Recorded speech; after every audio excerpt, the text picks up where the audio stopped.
Hello, welcome. I'm so glad to see you.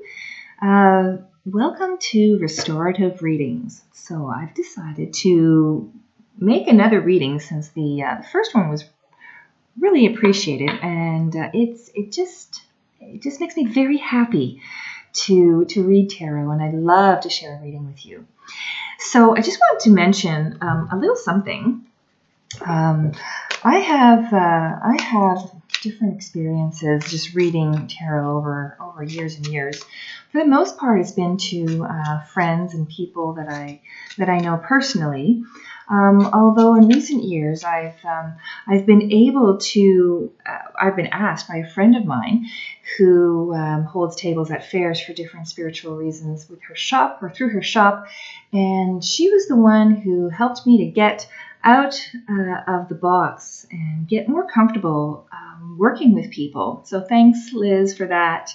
I became more comfortable and a lot less reliant on always sort of verifying books and details. And the main thing is, if you are starting out as a tarot reader, read as much as you can, but don't be intimidated by the fact that you will not remember everything there is to know, because there are just so many different approaches to tarot. There are just so many different pieces of information to put together for any one card. And now there are so many different decks to look through. So, the best thing you can do is start reading for your friends, start reading for your family and people you know. And when you want to go professional, certainly put one foot in front of the other and perhaps start slowly and ask people, what do you think this would be worth? You can certainly ask for, what they would be willing to pay for something, if not by donation or anything else. And I think it becomes really organic. You don't have to be afraid of going professional, because when you start having repeat customers, people who come back to find you, give them your business card. If they come back to find you, that is telling you that you are doing a good job and you are giving a good service to them, no matter what your level is. So certainly having the repeat customers is the telltale sign of of your ability and your accomplishment. So tuck that into your pocket and run with it. Okay, so I am using just a basic Rider-Waite-Smith deck. Ooh, there we go. And I set this up. It's at a 45-degree angle, so let's see how it works. It's propped up in all kinds of impossible ways, so it's not really hugely comfortable for me, but I'm going to see how this works. And if it works for you, if you like it, if you can see the cards well, and if you can hear me well, then we're going to go with that. So here we go. We have right here, try that. There we go. The 5 of Pentacles, the 3 of Wands, and the 7 of Wands. Now, if I were working with somebody, say at a fair or on a one-to-one basis, or if I was working with you personally, then you would come to me with your question, your query. You would be the querent.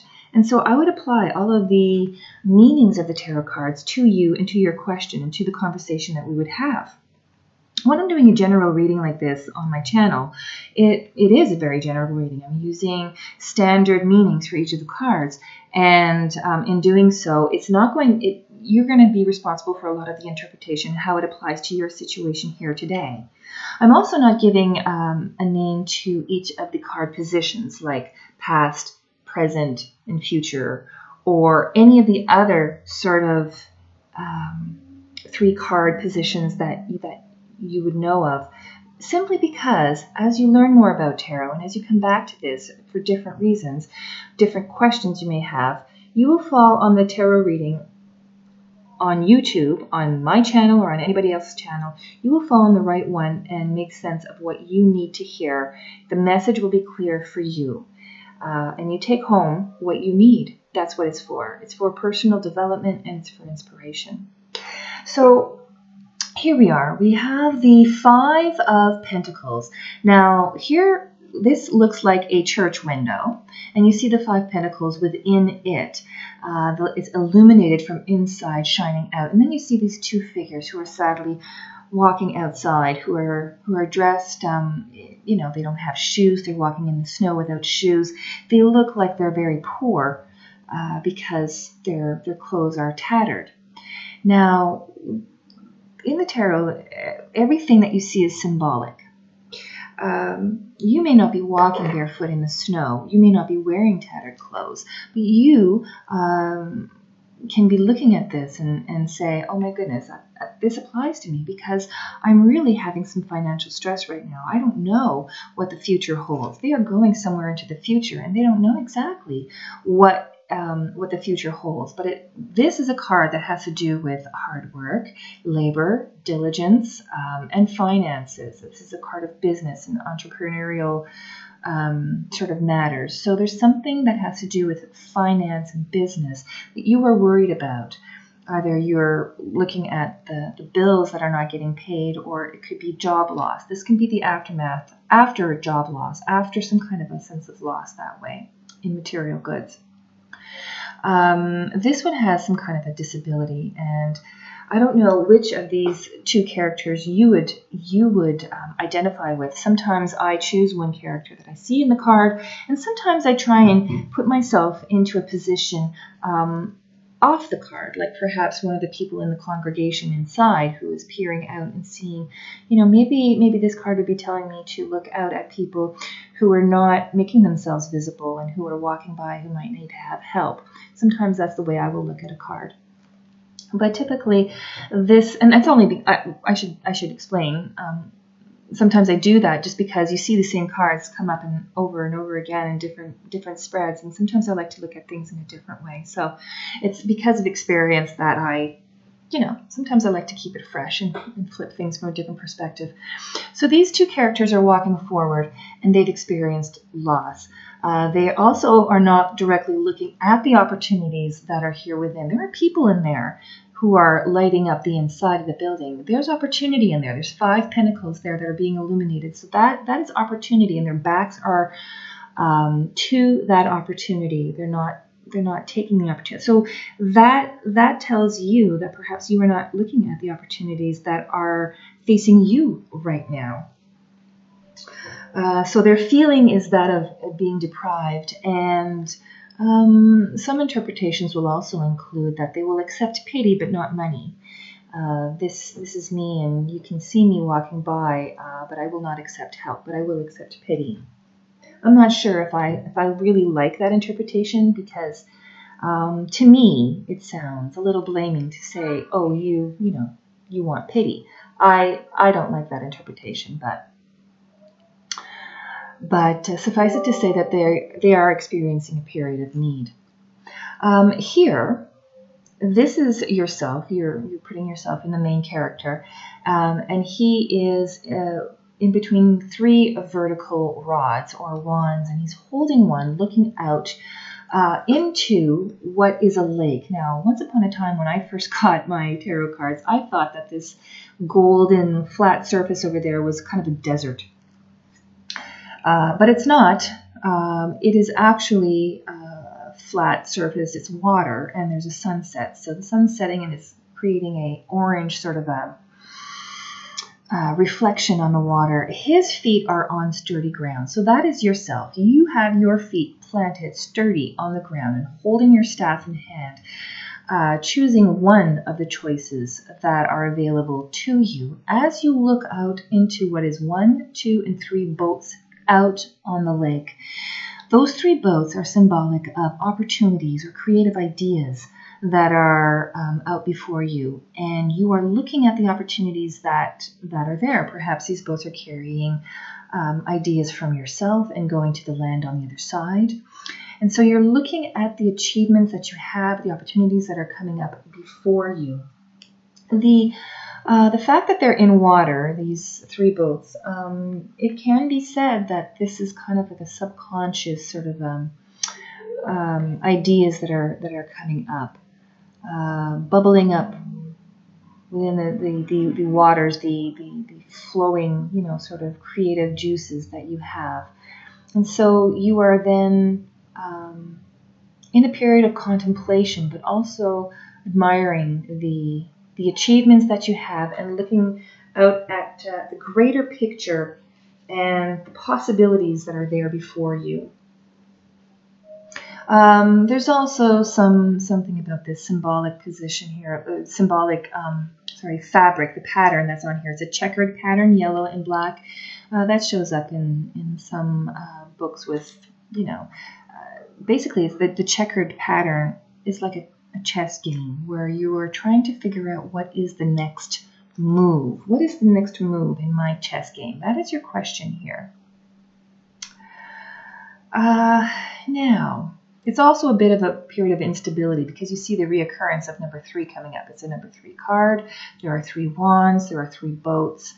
So it's a little less stable than 2. 2 is stable. 4 is quite stable. But 3 is sort of like a transition period in between.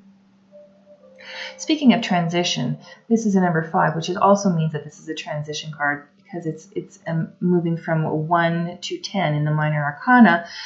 It is the position 5 right in the middle, so it's transitioning from going someplace that was perhaps poverty and moving forward to the unknown. This card is also talking about the unknown because you're looking out into possibilities which have yet to happen. This, however, you're facing something, you're quite defiant in this situation. This is, you have one baton here, there's only you. Where are all your friends? You are fighting this alone. And you have the higher ground in this situation. And there are a number of people down below. This is a 7 of wands. You have 1, so there are 6 down below. 1, 2, 3, 4, 5, and 6 people down below who are poking at you with their rods. You are holding your ground and you are succeeding very well at this time. But you don't know who's exactly holding these rods down below. It can be said that they perhaps are, this is positions from your own subconscious that is coming in to sort of poke at you, and you're fighting with yourself because you can't see who's actually there. But suffice it to say, this is a position where you might find yourself either in something that you're very passionate about. It may be your work, it may be a creative endeavor, but the fire element is here because this is the suit of wands. So it may be a creative endeavor that you're working at right now, but that creative endeavor may also be a project at your place of work. So in this situation, you are kind of being defiant. You are, let's see, what else can I say? You're having to show your own strength of character.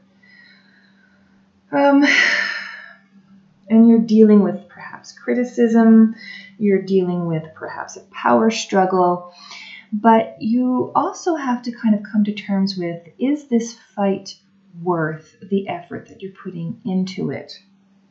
You may want to walk away from this fight, but there is a struggle going on right now. You are showing determination, and it takes a lot of courage to stand up to opposition. But that is what is going on right now with this, is standing up to the opposition.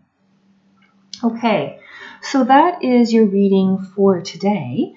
And once again, these are sort of standard meetings that you can find nearly anywhere when you're reading about the Rider-Waite-Smith deck meanings. Now, there are so many other ways to look at these cards. You can look at numerology, the numbers that mean so much. You can look at astrology. You can look at the Kabbalah. But, never let yourself be overwhelmed by all of the mounds and mounds of information about the tarot. I would really encourage you to grab a deck when it comes into existence, into your, when it comes to you and you feel the urge to buy it or not to buy it. I say go ahead, delve right in. You don't even really need to buy a book because there's plenty of information free online. There are books that you can go to and read them free online. So I think it's more important with tarot that you journal, that you write, and you explain what these cards mean to you and what process you're going through on a daily basis. It's more important to actually journal and process the information that way than it is to buy and buy and buy and buy books and buy more decks and buy, so many things. Certainly when you're starting out, it's more of I see it as a personal development, and that is the way that I approach it. So I look more to Myers-Briggs and to Jung, certainly for the court cards, but also for anything that tells me, okay, how can I make today a better place for me? How can I understand the interactions that I have with people? And so that is basically the way that I approach tarot. I hope this has been useful to you. I hope you enjoy it. And if so, please tell me what you like and leave your comments down below. Have a great day, and I really thank you for coming.